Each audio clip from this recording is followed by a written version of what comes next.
Hello everyone, my name is Sutton the Wolf, and welcome back to the Fruit of Grisaia, as I turn my brightness up. We're back! It's been a while since I put out a video, but everything's good now. If you want to know what happened, just check out my update video from this week, from on Monday. But enough of that, we're continuing now. We have met most of the main characters, not quite all of them yet.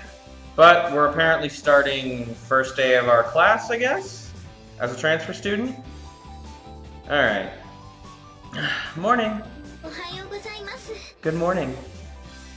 5 minutes before the start of class. Practically the moment after I re-enter the classroom, Amane and Sachi arrive. The student today from earlier is looking at me with naked aggression, but noticing the arrival of the others... Morning, Amane, Sachi! Resuming the performance in question, she promptly calls out to them.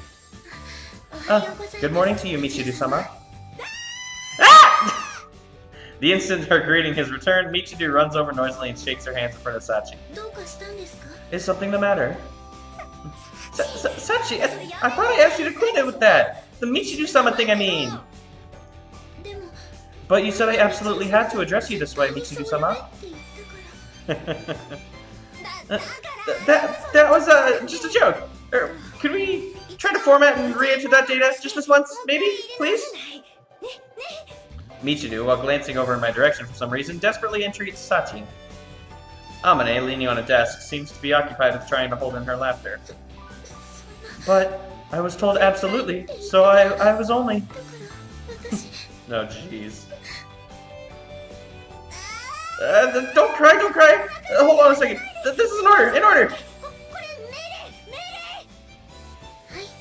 Understood. I won't cry. The instant Michiru speaks, Sachi's tears abruptly vanish as if someone threw a switch. Oh, I just accidentally hit the table. Michiru watches her cautiously, sweating heavily. Fine, whatever. I'm not gonna force you or anything, so call me what you want. Certainly, Michiru-sama.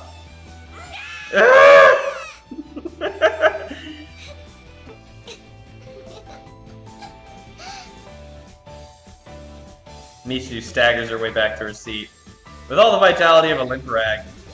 Feeling alright, Michiru-sama? I'll kill you! Sorry, just wanted to give it a try. I love Michiru, she's so funny. Michiru collapses weakly onto her desk. Morning! Makina's lisping voice sounds from the rear of the classroom. Seems like she might not be used to my presence yet, judging from the way she beelines straight for Amane, hides herself behind her, and steals glimpses at me. Morning. Your shyness or terror of men or whatever continues to impress me.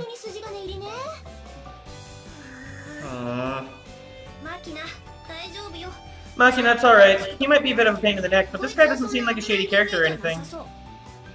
Oh, appreciate it, Michiru. It's not like it did it for your sake or anything. Perfect! That was absolutely perfect just now! Keep up the good work. Apart from the large woman, this bunch seems to present quite a variety of communication difficulties. Nothing but fantastically normal students here, Principal? As if in response to my sarcasm, but the chiming of the opening bell. Good morning! The perfectly normal principal appears before my eyes. Wait a second, there's only 4. As we've arrived at the beginning of the school day, I notice a difference from the information I heard yesterday. Nice to see everyone! Not quite. Standing at the podium, the principal notices the irregularity at a glance. Sakaki-san is absent today, I suppose? Her tone seems to be asking if anyone's familiar with the circumstances. Probably just taking advantage of her flexible working hours again. What else is new? True enough. She hasn't been here much except the evenings for a while now. What's going on, Yumi-chan? I wonder if something happened. Apparently I'm not the only one with questions about our lone truant. Oh well, I'd hoped to introduce her to Kazumi-kun, but I'm sure you'll run into her eventually. I have to kind of remember what kind of voices I gave these people. And if not, then come up with new ones. You're strangely tolerant. There are some circumstances involved. Alright, I'll be taking attendance. From an open window, the scent of the tide flows into the room. Perhaps because of the walls and steel fences surrounding us on all sides, it's not always easy to remember that this place is in fact close to the sea. In contrast to the breeze and the blue skies and intimations of freedom, the gray of those jutting fences speaks of denial and rejection. While my classmates raise their voices energetically, I pass the time staring into that sky. School life, huh? Oh. This is the audiovisual. This is the audiovisual. Jeez. This is the audiovisual classroom. All the seats are equipped with a full range of listening devices, so it's well suited for studying languages. Looks that way. I can tell from a glance that this place is well equipped. Using the time after the homeroom period, I'm getting a small introduction to the school's facilities from Sachi. Normally this would be the principal's job, but she seems to be occupied with official duties, so I ended up getting another tour from our class rep. The library is constantly connected to an external server by a high-speed line, so it's possible to quickly find and retrieve a variety of high-quality material at any time. Therefore, there's no stock of DVD or Blu-ray discs whatsoever. Which would make checking a movie out impossible, I guess. That's right. Amane-san was also disappointed by that at first. Sachi smiles a bit wryly as she spoke. I keep accidentally, kicking my cords. I'm kind of fidgety, and so I just kind of, move around in my chair a little bit, readjust my feet, and it kind of makes me hit my cables and, table every once in a while. Most of this stuff is probably in that pamphlet somewhere, but Sachi's explanations are comparatively to the point, clear and easy to understand. It seems she's actually quite intelligent. There's also a fairly good selection of previously broadcast television programs available.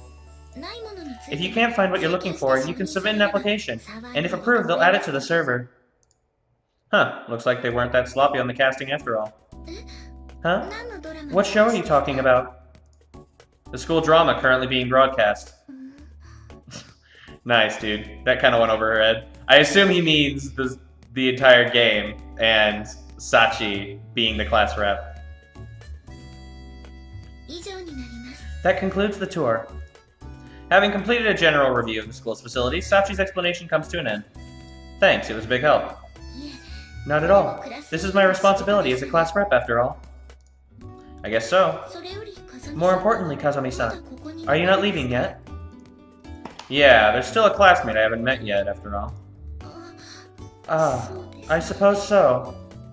Hearing my response, Sachi's brisk tone gives way to a hesitant mumble. What? No, it's nothing. Please don't worry about it.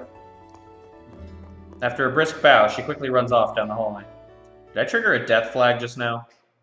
I don't think there's a single person in the world who wouldn't worry after that kind of ominous foreshadowing. Well, that might be an overstatement. There are some pretty carefree people out there. I'm just not one of them. Seems like it would be best to be on my guard, or more so than usual. The light flooding in through the windows is shifted from overhead to my side. It won't be that long until the sun sets. After parting from Sachi, I walk the empty hallway alone. My surroundings are very nearly soundless, thanks to my habitually quiet footsteps. However, inside the stillness, I sense a definite presence at my destination. She finally show up? I hear a faint sound from the interior of the previously silent classroom. With that confirmation, I slowly open the door. Ah, hi. The moment I enter the classroom, tension fills the air. Behind a window seat desk in the middle of the classroom, a chair rattles as its occupant turns to face me. My immediate impression of the girl: she doesn't appear particularly friendly. Yo. Well, it might not be the most polite first greeting. I call out casually as I approach in order to demonstrate my lack of malicious intent. Sakaki Yumiko, am I right? Her expression doesn't change. Sitting on the chair, absolutely stock still, she stares fixedly at me. I'm Kazami Yuji. I'm a new student here as of today. I come to a halt in front of her desk. So, I'll be your classmate as well, it seems. Pulling out a chair from the desk in front of her, I sit down. At the moment, we're about a meter apart. Nonetheless, the woman stares at me so intensely that she seems to be forgetting to breathe. Rather than staring, her expression could probably be more accurately described as glaring. I wasn't able to introduce myself in the morning. I heard you'd probably be around in the evening. I keep talking regardless, but no response is forthcoming. Maybe she's got a psychological problem with men, like Makina? Then again, she didn't try to run when I approached her. I changed my position on the seat to face her directly. Straddling the chair, I leaned forward slightly. The motion has closed the 1 meter gap between us down to about 70 centimeters. I'd like to at least confirm your identity. Hey! As if to declare her refusal to acknowledge my existence, the woman stands from her seat and briskly moves to exit the classroom. How about at least responding to me? I follow her immediately. The woman opens the classroom's rear door just enough for one person to pass and tries to slip her way outside. Hey! Calling out again, I try to follow her through that gap. In that moment, the woman forcefully slams the door shut. She clearly closed it knowing full well I was trying to follow. Her expression betrays surprise. Maybe she'd been expecting me to get my hand caught in the door, or back off from having it slammed in my face. Instead, the door she'd attempted to slide closed is firmly held open by my hand, an outcome she apparently hadn't been prepared for. You could have broken my hand, you know that? Although she's the one who was trying to shatter my fingers, she's glaring at me like I'm the bad guy here. What exactly did I do to deserve this from someone I've just met? I'm just looking for an introduction. Open the half-shut door, I take a step forward. She doesn't back down. Quite the greeting. I stop the motion of her hand about 5 centimeters before its target. It isn't the most efficient block, but for the purpose of diffusing her reckless hostility, an easily comprehensible action seems necessary. I was expecting something of the sort, but you favor the classic slap to the face, I see. Maintaining my grasp on the woman's wrist, I stare her down at short range. As for the woman, she's glaring right back, her eyes open wide with shock, completely still. Well then, let me ask you again. The strong orange glow of the evening sun illuminates the classroom. Are you Sakaki Yumiko? Her expression hostile as ever, the woman slowly opens her mouth. With an air of slight resignation, but clearly unwavering in her refusal of any relation with me, she speaks. What if I am? Okay, good to meet you. As the evening sun fell behind a cloud, its light dimmed, and the classroom filled with a shadow. With the sound of Yumiko's breath and the faint roar of the waves from beyond the walls, the curtain was raised on my normal student life. Yep, that was Yumiko. Oh, we get an opening now. Huh. Grisaia no Kaitsu.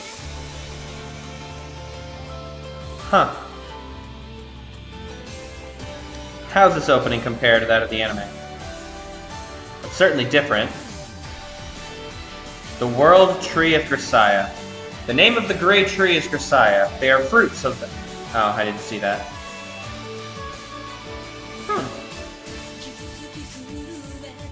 I like this. This is neat. Well, welcome to Fruit of Grisaia officially, I guess. We've met all of the really... We've met all of the important characters except for really one. And, well, one or two, depending on what you would call a minor character and a major character, but there's still only one character I can think of that's really pertinent right now that we haven't met yet, but that'll happen soon, probably. So I really wonder how in-depth this game goes, because it's already shown that it's like... Oh, I like this animation. Ah, there she is, the blonde one. But, I'm curious as to how much different it is, and, like, how much extra stuff there is. I love the chibi. Oh my god, that's great.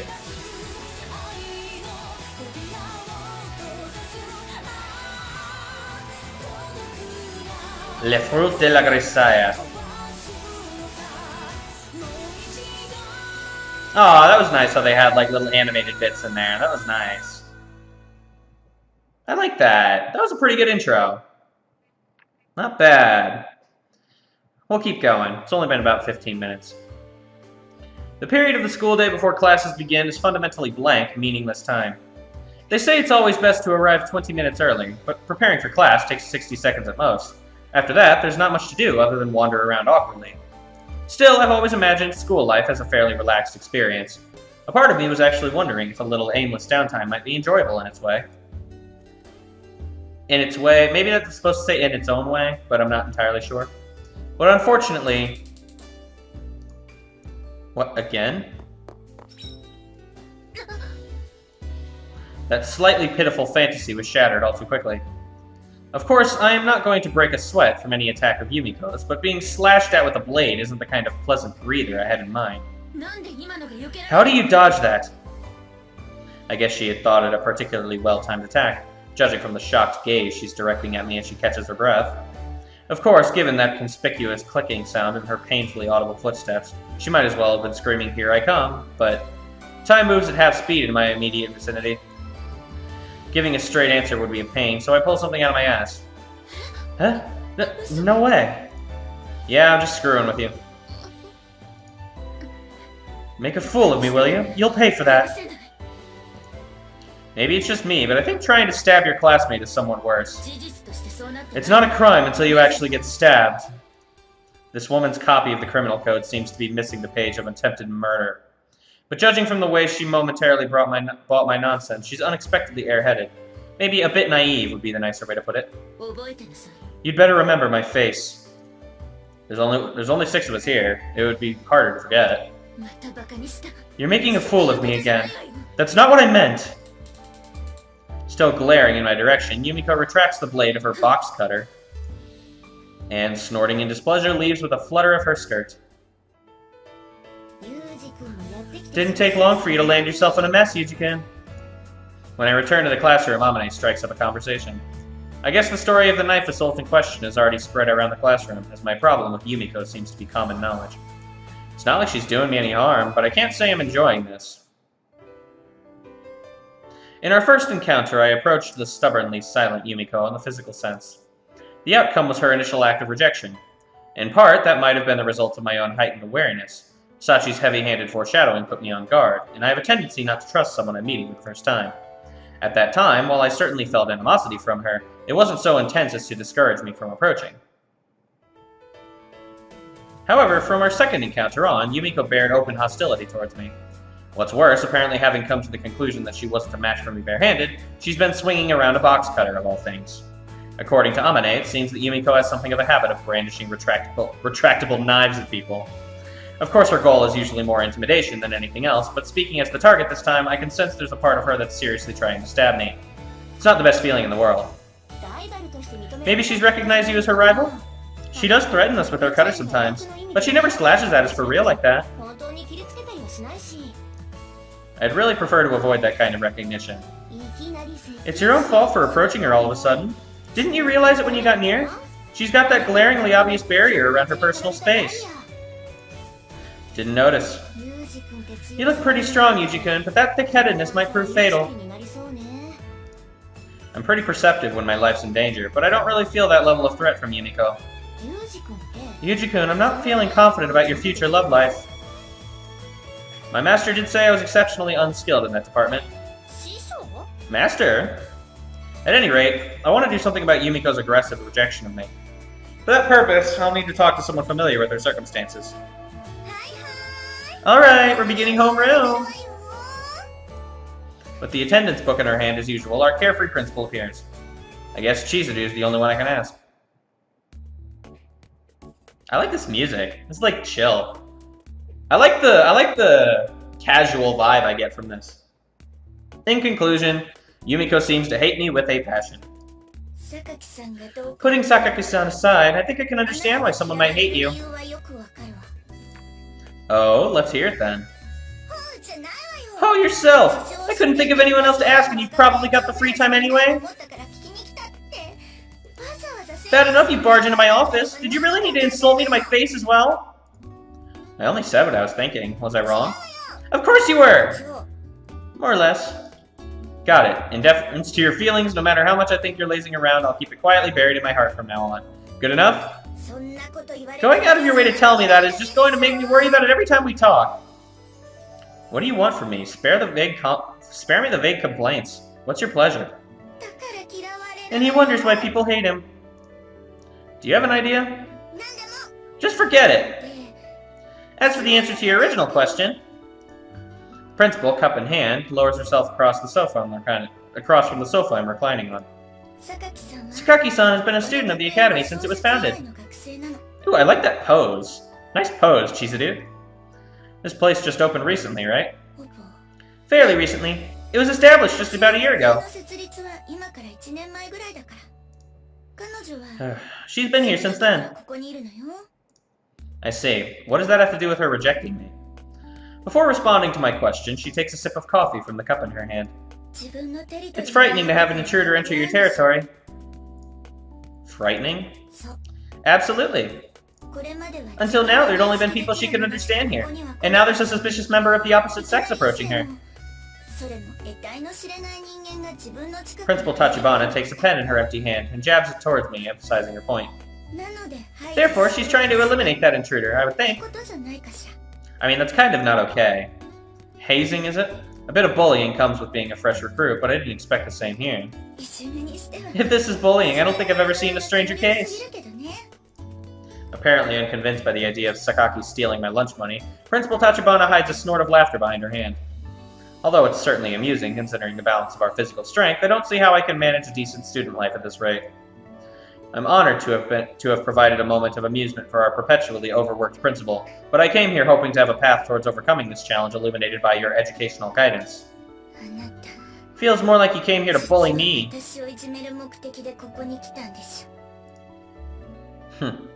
Cranky from beginning to end, ultimately the principal didn't provide me with any useful advice. This is what a school is like, so figure it out for yourself. A normal school life means a few problems like this. I do have to admit she managed to dodge the issue reasonably well with that last line. In any case, since she didn't have any clear answer for me, I'm left with no choice but to do as she says and try to work on this over time. It's not really my style to go with the flow like this, but if that's the proposal of my educational guide, there's no helping it. Alright. I love the chibi art from this game, well, game technically, yeah, but this show in general. Like this series. It looks like a sparring match at this point. More like a drill instructor playing with a fresh recruit. It was all aflutter at first, but I can't muster the slightest concern anymore. How do you keep...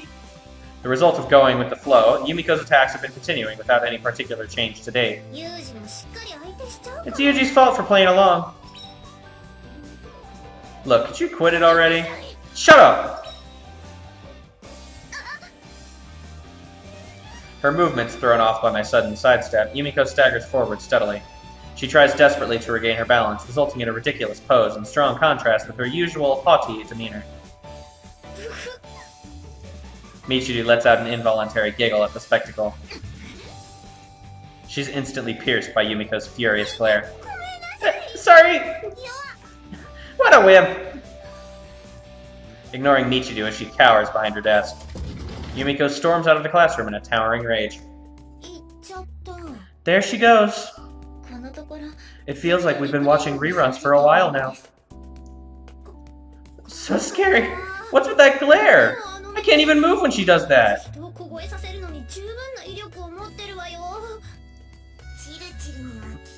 Chiru, be paying for that one in blood. Quit it, Makina! Don't worry, this'll be fun! For who? Seems like this one we're very familiar by now. With the exception of Michiru, everyone seems perfectly calm. Even if this little routine doesn't bother them, as a directly concerned party, it's problematic. Oi, Amane! In response to my call, she points to herself with her index finger, silently asking me. When I nod, she approaches in her usual pointlessly sexy way. Yeah, what's up? Did all that play fighting with Sakaki-san wear you out? Finally ready to seek comfort in my bosom? I'm sorry, do you actually want me to treat you like a sex worker? If you ask real nice, I might not mind every once in a while. I'll be sure to keep that offer in mind, but that's not what I need today. Okay, so what then? The fact that she's disappointed by that says something. You've known her, Yumiko, for a long time, right? Well, I've certainly known her for a little longer than the others have, but... Any ideas about the reason she's rejecting me this intensely? Sorry, I don't know. That's kind of how she is, you know? To be honest, I haven't had many chances to talk with her except about practical stuff. I see. You did just get here, so maybe you'll gradually be able to talk to her.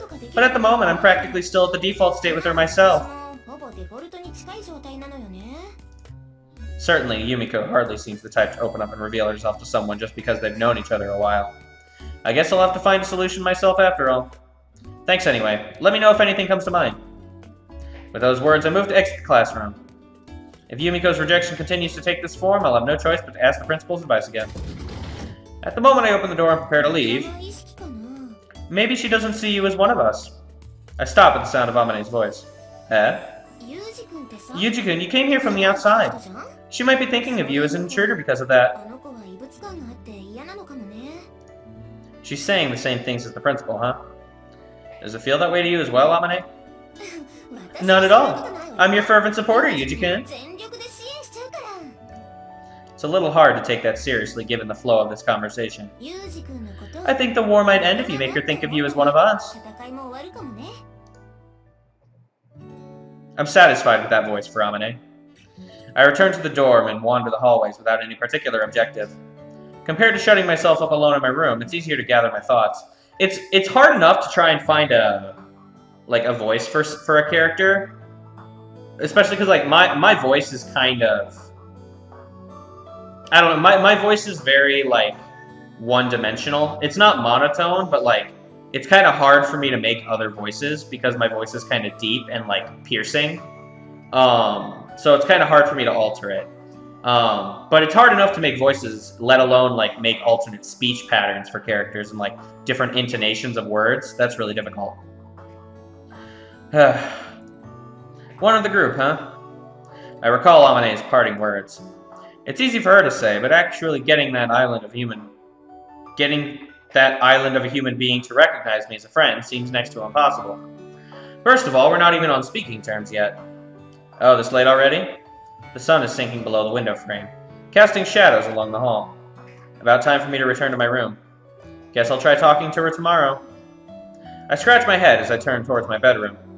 The sound of my slippers echoes roughly in the hallway. Yumiko might have her own seat of internal rules, since she hasn't tried to attack me even once while inside the dorm. It's not that I was particularly off my guard as a result of that assumption. Rather, it was probably because it happened at this particular time of day. Or so I would reflect to myself later. Evening, a hallway in the dormitory lit by the setting sun. At the flash of thrusting light, I react instinctively and grab her arm firmly. With her arm captured, Yumiko's face stiffens. The box cutter, blade still extended, rattles around at her feet, turning in circles around the handle. Trying for the element of surprise? Yumiko's expression changes from shock to fear. That's what tips me off that I'm not wearing my peaceful face. Sorry, that came out of nowhere, so I couldn't hold back. I didn't want to frighten her. I thought I could play the normal student. I wanted to convince myself that I could. Look, Yumiko. Still gripping her arm, I look into her eyes and speak. I'm not your enemy. Yumiko's expression betrays uncertainty for just a moment, but just as quickly it settles back into her customary mask. But it doesn't look like you're convinced of that yet, so let me say one thing. Releasing her arm, I pick up the box cutter laying in front of her feet. Carefully retracting the blade, I hold it out to Yumiko. I won't cause you harm, and I won't pry into your business either. That's a promise, so stop this, it's pointless. Observe me and reach your own conclusions. If I'm lying, you can always try stabbing me again. Stumbling, Yumiko retreats a single step. Bye. Turning around, I return to my room. Normally, Yumiko would seize such a chance to attack, but something's different now. Excuse me. Her elongated shadow is still, and the hallway is silent except for the small sound of her breathing. Alright, we'll do one more of these. Make this a little bit longer. After that day, Yumiko's attack came to an abrupt halt. Hopefully I can use this as an opportunity to slightly improve our relationship. I'm trying to live a normal campus life, so it would be nice to minimize the number of classmates who want me dead. Yo. As usual, to call Yumiko's behavior when we come across each other curt would be an understatement. But at the very least, judging from the clearly different way she's looking at me, her observation period seems to be ongoing. I want to ask you something. I'll answer unless you want to know my weaknesses. That was the question. What a shame. Come up with something else. She occasionally talks to me like this, but instead of friendly chats about our lunch plans, we have investigative inquiries, and careful negotiations. Even so, I suppose it's a considerable improvement over outright bloodshed. I'll find your Achilles heel someday. Is that your idea of social interaction between classmates? I haven't acknowledged you as my classmate yet. Right then. I opened my hands in an exaggerated American-style shrug. Well, good luck to you, Yumiko. I think it's time to leave before she starts probing any further. Look, you, stop calling me by my first name already. Seems like she's hung up on that point.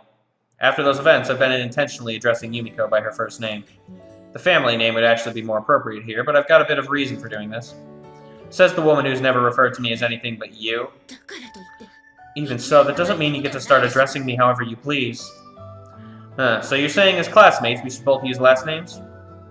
Yumiko's expression clearly reads, oh crap. Well, what makes you think I'm going to address you as my equal? Isn't that the starting point for building a cordial relationship?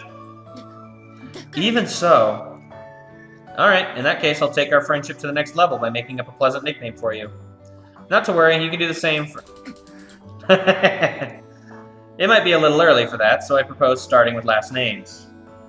Yumiko hesitates briefly, but before long she opens her mouth stiffly, and in a tight voice, Best regards, Kazami-kun. After speaking those words with a cramped attempt of a smile, she stalks off. Yep, best regards, Sakaki. Thus, after great hardship, I finally succeeded in establishing an absolute minimum level of communication with my 5th classmate. Seems this student life thing is pretty rough in its own way. Oh, interesting. So we just have these little intermission screens between scenes. I actually quite like that. I kind of wish I could click through them. That's my only little complaint there, but it's not that bad. And they're animated nicely. When I push open the heavy glass doors, I find the lobby in utter silence. Exchanging my outdoor use shoes for slippers I use in my room, I reach for the board hanging above the shoe racks, and flip the magnetic name tag reading Kazami Yuji from out to in. A glance at the other name tags reveals that Sakaki, Sachi, and Amane are all in, but there's no one in the lobby. They're all probably shut up in their rooms doing homework. Wait, hold on. There wasn't any homework assigned today, which would mean my hypothesis just now can't be accurate. Then what? When students shut themselves up in their rooms, homework and masturbation are the only things that come to mind. Although I gave the matter a little thought, I don't plan on going around and confirming my new conjecture. It's just a guess, and no matter what sort of vile filth they're getting off to, that's their prerogative. God, I love this game's humor. It's so satirical. In this case, pretending not to notice would be the kinder thing. Having reached that conclusion, I reach out to the door of my room, but in doing so, I notice that the bit of tape I stuck on my door as a seal has been ripped off. Someone's in the room. Backing away from the door for a moment, I quietly press my ear against the wall, but can't hear any noises from inside. It doesn't seem like a typhoon is laying waste to the room in my absence, but either way... Oh, I know what's happening. I remember this scene. If it's someone stupid enough to miss the tape, no need to be too careful. I forcefully swing open the door to my room. Hi, Amane! Don't move. You surprised me. Don't open the door all of a sudden. What are you doing in here? Who called me a stripper? It's not my birthday. You got the wrong room.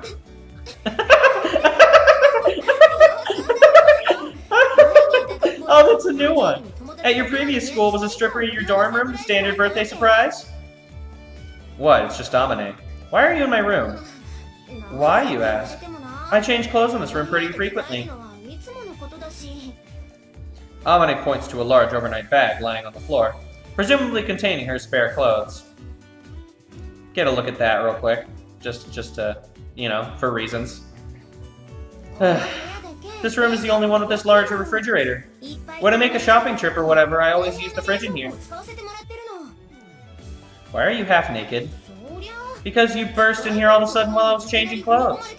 When I want to go shopping after school, this is where I change. You got your own room, right? It's on the second floor. Too much effort. When I was a grade schooler, I had friends who'd throw their bags by the door after school so they could get back outside faster. I guess this woman's brain works on the same level? So, Mind if I finish changing? Huh, fine, I suppose. How about you come inside instead of standing there? I'll come in whether you invite me or not. It's my room. I walk into the room, hold a glass under the faucet in the sink, and fill it with tap water. Hey. Huh, what? I swig down tepid water from the glass. Normally, would you actually... Actually what? Your sentence is missing both a verb and an object. Well, you know, a girl's getting changed in here, right? Wouldn't you excuse yourself normally? I'm not a normal man, and you are the one who barged into my room. That's true, but... If you don't want to be seen, how about being frank about it and telling me to get out? Rude. My body's not something I need to hide. Want me to stick a 20 in your panties? I think I told you that I'm not a stripper already. If you say so, you seem pretty used to this. That's my line. How am I supposed to keep my cool with you staring at me like an old man watching baseball with a beer in his hand? If you didn't want to be seen, you should have said so from the start. I'll be outside. Call me when you're done changing. Don't bother. I'll be done in a minute. What a troublesome woman. What do you want from me? I want you to stay there and shut up. Nice tits. Fucking hell.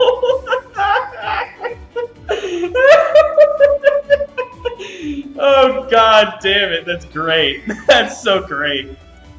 I didn't ask for your thoughts. Ah, that is so funny. Returning my empty glass to the sink, I turn my back on Amane for the moment. Breaking into my room as she pleases, throwing her tits around as she pleases, and then getting pissed at me as she pleases. I don't have any real obligation to be considerate of someone like that, but, well, this kind of thoughtfulness is what keeps society moving smoothly. Hey, Yuji-kun. What? You seem, pretty used to women. Do you have an older sister or something? Huh, well, I did have one. You had one? Meaning you don't anymore? She's dead. I see. I'm sorry, that was thoughtless of me. It's been years, not a problem. In that case, do you mind if I ask you one more thoughtless question? What? What was your sister's name? Kazuki. Kazuki? I know, kind of a weird name for a girl. It's actually written with the characters for one and princess. That really is an unusual name. Why do you ask? No reason, just a little curious. I see. My sister is a topic I prefer to avoid as much as possible. Not because it's too painful to remember her death or anything sentimental like that, I just don't want to get in a heavy mood for no good reason. Maybe Yamane picked up on my reaction since she doesn't ask anything else about the subject. Although she's a troublesome, selfish woman, I can honestly appreciate that part of her. Thanks for waiting. I'm done changing. I wasn't really waiting. Well, what do you think? Now that I look, Amane is wearing a pointlessly skimpy outfit. Even if it is summer, this is a bit over the top. Too much exposure. Your breasts are barely staying in that thing. It's fine. I've got the goods, so wouldn't it be a waste of resources not to show off a bit? A waste of resources? When I wear this to the shopping district, for some strange reason, everyone throws in a lot of freebies.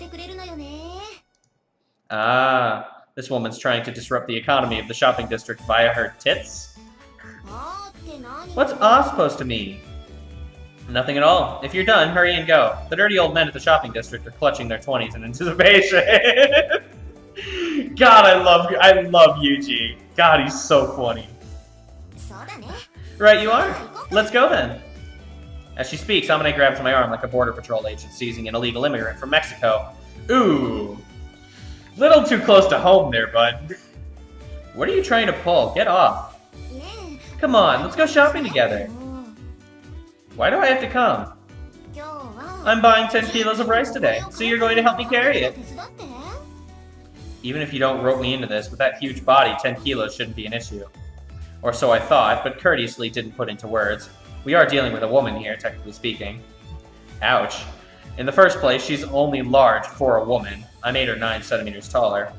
I guess Amane's gotten sick of me staring at her silently, as she jerks me closer by the arm she's grasping. I let you see my breasts. A little shopping isn't exactly a bad trade, isn't it? I don't remember asking to see her breasts. This woman's logic is completely incoherent. What? You look dissatisfied. If just a look isn't enough, want to squeeze them? Just a light massage, mind you. If you think a flash of your tits will make any man do your bidding, you've got another thing coming. Oh, come on now. You have anything better to do? We didn't have any guys at this school before, so all the heavy labor went to me, you know. Don't you feel some pity? When you've got a physique like that, I think it's probably inevitable. I look forward to making you change light bulbs for me. Well, let's go. I like how they have the sound effect of her boobs, like, clinging to my arm. As she speaks, Amane entwines herself around my arm, pushing her famous breasts onto me.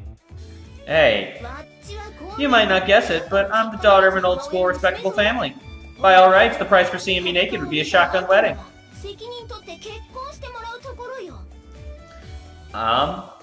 The fact that I just spent a good second thinking about anti-helicopter mines is frankly completely ridiculous.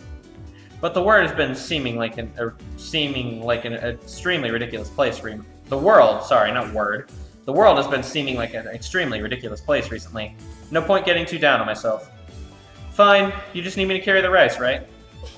That's the spirit. You should have just said yes from the start. You'd have won some points for sweetness. I've heard it's better not to be loved by God or big women if you want a long life.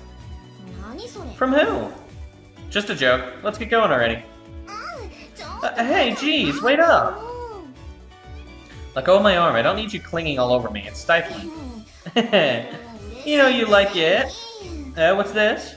Yuji-kun, you smell kinda nice. You wearing cologne or something? Don't press your nose against me and snuffle. You're not a dog. Honestly, carrying some rice isn't really that big a deal. But if I'd agreed from the start to save myself the effort of resistance, it's easy to see she'd take that as a license to push increasingly unreasonable requests on me. If you're smart, you start rejecting people's requests at 80% of your real tolerance level. Alright, well, I think that we'll probably want to do it, right? Well, actually no. We'll finish up Amane's little shopping excursion, then we'll be done. Women's shopping methods can be broken down into two patterns. Type A throws anything that catches her eye into her cart, whether or not she has any need for it. Type B deliberates endlessly over cost efficiency even when she has a pressing need and ends up buying nothing. My impression of the woman named Amane, probably influenced by her large build, was that she likely was the careless sort who'd follow the former pattern. But apparently I'm not much of a judge of character. Okay, shall we hit the greengrocer next? What, you're still buying? If you need vegetables, why didn't you get them at the supermarket just now? Because the greengrocer in the shopping district is cheaper than the supermarket. I understand in theory that specialty shops are better than general retailers, but as the one being dragged around, changing stores this rapidly is a serious nuisance. Kazamane mentioned she wanted to buy oolong tea. I'd reached out for a 2-liter, 158 yen bottle at the supermarket, only to have her slap my hand firmly away. In the woman's own words, "Don't buy that here. Get tea packs at the drugstore and you can make 52 liters for 480 yen. And so I ended up having to tag along to the drugstore as well. Excuse me, some carrots and onions, please. If it isn't Amane-chan, you're cute as always. Aren't I? Hey, how about a little bonus? I will tell the wife. I can't beat Amane-chan. Alright, I'll throw a pack of strawberries in. I'm so happy! Really? The deal's just for Amane-chan, so don't tell anyone, okay? You're the best! Makina really loves strawberries, you know? Come to mention it, Makibo isn't with you today. What's up? I bought rice today too, so I brought along a tough luggage boy. Growling, the dirty old greengrocer sizes me up with a blatant scowl on his face. What's with this guy? I don't like the look of his face. Don't be mean, he's my little brother. What? Brother? What, your brother? Here I was thinking Amane-chan started dating some worthless bum. Look at me jumping to conclusions. I'm not sure what's so funny, but the greengrocer cackles heartily as he stares into my face. Hey kid, what's your name? Yuji. Yuji, is it? Not a bad name. Good job helping your big sister out. Alright, I'll give you strawberries too, so eat them. You're not getting enough vitamins. That's why you got a face like a murderer. The brand name strawberries from Tochigi, you know? Eat! Thank you. I smile and lower my head in a slight bow, prompting the old man to shout, "What? You can smile after all?" in an even louder voice. Okay then, thanks again. Yeah, come back soon. I got more freebies waiting. You too, Yuji. Of course, thank you. So why am I your brother? Can you quit it with that face? What are you talking about? That crappy excuse for a smile. It looks like a face someone taught you to make. You're strangely perceptive at times. Look, you lie with your face like that sometimes, don't you? Run in your family or something? Fake smiles are an expression of consideration for others. You want me to scowl instead? Then at least smile a little more believably. It's completely blatant. I was taught that children's smiles and women's tears are weapons, but this is the first time my own emotional front was penetrated like this. I may have been underestimating this woman. And now you're making that scary face again. That's why Makina's terrified of you, you know? I was born with this face. So was your sister born with that face as well? My sister was... yeah, well, in her case, she always had this sleepy expression. Oh, that's so. Why bring up my sister there? Just came to mind. More importantly, are we finished with the shopping yet? Just have to pick up silken tofu and shirataki noodles at the tofu store. We're still not done? Just carrying rice. So I'd been promised when I agreed to his shopping expedition, but in the end, I ended up following her around for a good 2 hours. Thanks for helping me with the shopping. You were a big help. As she speaks, Amane is packing away the ingredients she purchased. For some reason, into my refrigerator. I usually go with Makina, you know? Thing is, when I'm shopping with her, we tend to get sidetracked at the candy counter or toy stores or whatever. Ends up taking a lot longer. It's not a problem, but mind if I ask you something? Why are you putting that stuff into the fridge of my room? I already told you, the fridge in here is the biggest one. That's not an answer to the question. Come on, it's not like you're putting it to good use, now are you? Here, I'll give you a strawberry. That's from the pack that old man at the greengrocer's gave to me. You got it because I was there. I'll let you drink the milk in the fridge, okay? It's not that I particularly care about her using the fridge, but her barging in here every time she needs to get something would be a pain in the ass. I know, and thanks for today, how about I make you dinner? I've already cooked rice, and I've got canned food for the side dishes, so I'll pass. Canned food? That sounds pretty miserable. And the rice, you don't even have a cooker in here, so how are you preparing it? I like the question mark symbol that appeared over her head. Using that over there. I point towards a cylindrical mess kit style rice cooker made of aluminum. It's aluminium! Dang it, game. It's not a typo, but it still makes me annoyed. Currently towering over the IH cooking heater in my kitchen. Anyone who tries to say it's aluminum, I am sorry, but it's aluminium. The only reason it's ever called aluminum is just because some American guys fucked up a dictionary. Huh? You're cooking it with a mess kit? IH heaters can't quite manage aluminium, so I've been using a gasoline stove I had with me instead. Quite the survivalist. You had that stuff lying around? It's only normal for a man to have a stove or two. Normal for a man is probably an overstatement, but it's standard equipment for a backpacker at least. Ideally, you want one that can use the unleaded gasoline you can get from gas stations. In that case, why don't you bring what you've made to my room? Nothing but canned food for side dishes is pretty sad, don't you think? I'm making Makine's helping anyway, so let's eat together. No, I'll pass. Why? Don't worry. I'm actually quite good at cooking. Makina would be there, wouldn't she? Right. Makina's still scared of you, isn't she?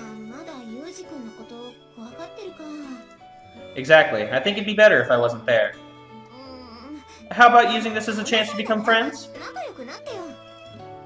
It's not going to happen that fast, and if I go out of my way to eat quietly, she'll end up feeling even more uncomfortable.